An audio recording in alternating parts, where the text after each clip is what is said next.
There are moments in history that should not have happened. Moments where reality itself seems to break. Where nature stops following its own rules. Where what you see contradicts everything you believe is possible.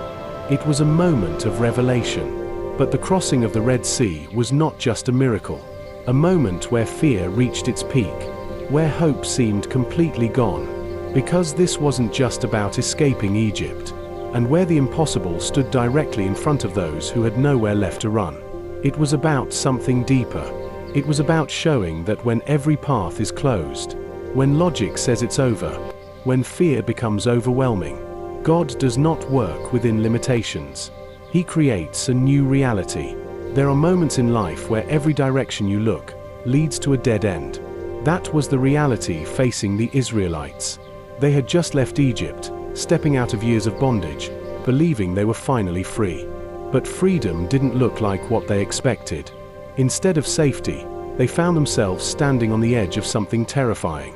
Behind them was the Egyptian army, trained soldiers, moving with speed and precision, determined to bring them back or destroy them.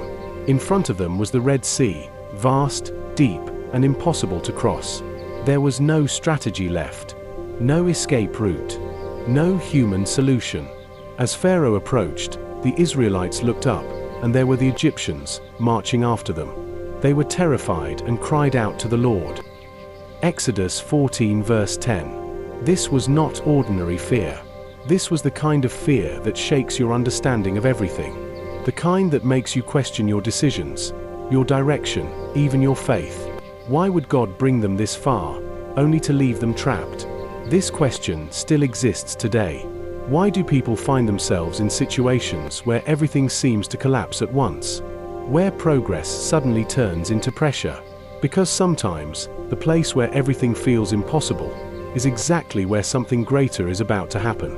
While everyone else focused on the problem, he focused on something else, something unseen. Moses, however, did not respond with panic. Do not be afraid. Stand firm and you will see the deliverance the Lord will bring you today. Exodus 14 verse 13. This statement doesn't remove the danger. It changes the perspective. Philosophically, this moment represents a shift from reaction to awareness. Fear reacts to what is visible. Faith responds to what is possible beyond what is seen. The people saw an ending. Moses saw a moment where human limitation meets divine intervention. This is where the lesson becomes clear.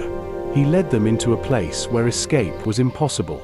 God did not lead them into a safe situation first, because if there had been another way out, they would have taken it, and the miracle would never have been seen.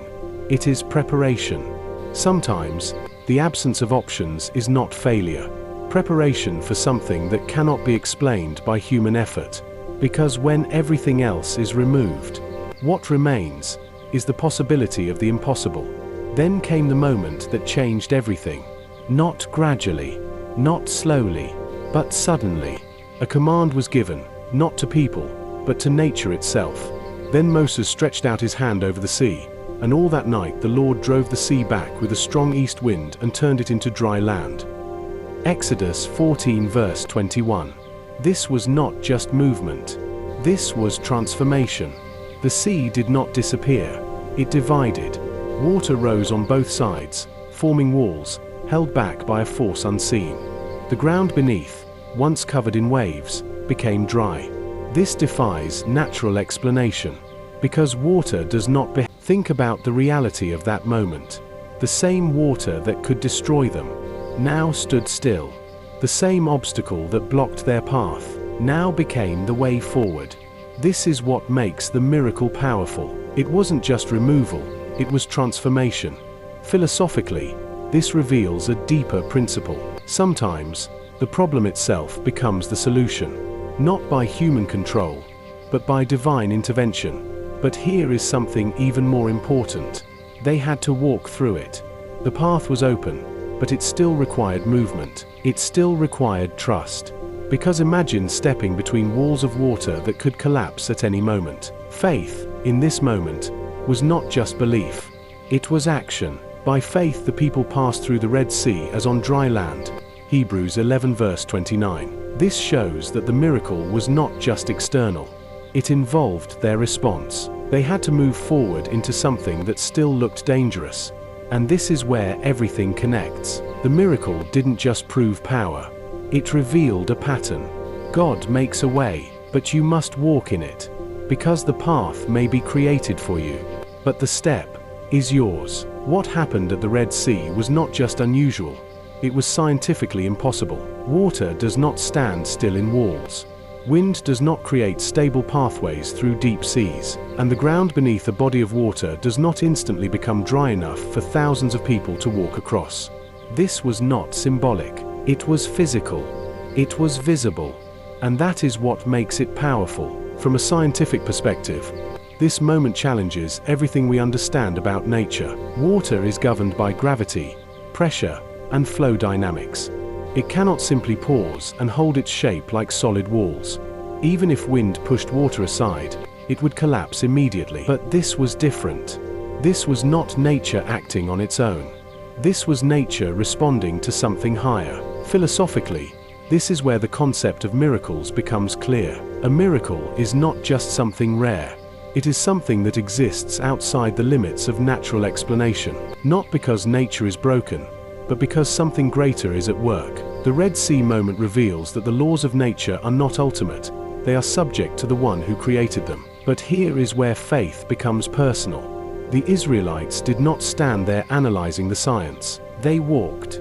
They stepped into something that made no logical sense. Because faith does not wait for full understanding. It responds to trust. This is what makes the miracle more than an event. It becomes a message. That when something is truly impossible, it may be the exact moment where divine power is revealed.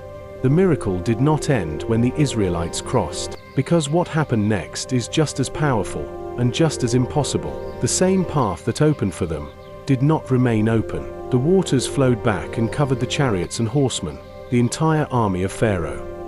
Exodus 14 verse 28. The sea, which had stood still, suddenly returned to its natural state. But not randomly, not gradually, precisely.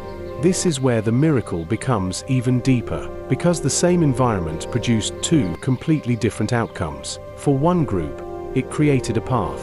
For another, it became destruction. Scientifically, this is still impossible. Water does not selectively behave differently for different groups within the same space and time. But this was not random, it was directed. Philosophically, this reveals something powerful. The miracle was not just about escape, it was about separation. A clear distinction between those who trusted and those who resisted. Faith, in this moment, was not just belief, it was alignment. The Israelites followed the path that was given. The Egyptians followed their own pursuit, and the outcome was completely different. The crossing of the Red Sea is not just a story from the past. It is a foundation, a moment that continues to shape how faith is understood in Christianity, not because of how dramatic it was, but because of what it revealed about God, about humanity, and about the nature of trust. At its core, this event brings everything together. The fear of being trapped, the uncertainty of the unknown, the reality of an impossible situation, and then, intervention. The Lord will fight for you. You need only to be still. Exodus 14 verse 14. This verse captures the heart of the moment. Because the miracle did not begin with human strength, it began with surrender. The Israelites were not in control. They had no strategy, no power, no way forward. Everything depended on something beyond them. And that is where faith begins. Not in control, but in trust. But the miracle also revealed something deeper. God did not remove the obstacle immediately. He transformed it. The sea remained, but it changed its purpose. What once blocked them became their path. By faith they passed through the Red Sea as on dry land. Hebrews 11 verse 29. This shows that faith is not just believing something will happen. It is stepping forward when it does. It is moving even when the situation still looks impossible. And then, the final moment. The sea returned. The same path that delivered one group destroyed another. This was not just power, It was direction. It showed that faith is not neutral. It leads somewhere. This is why the Red Sea miracle holds such a strong place in Christianity, because it represents more than a historical event.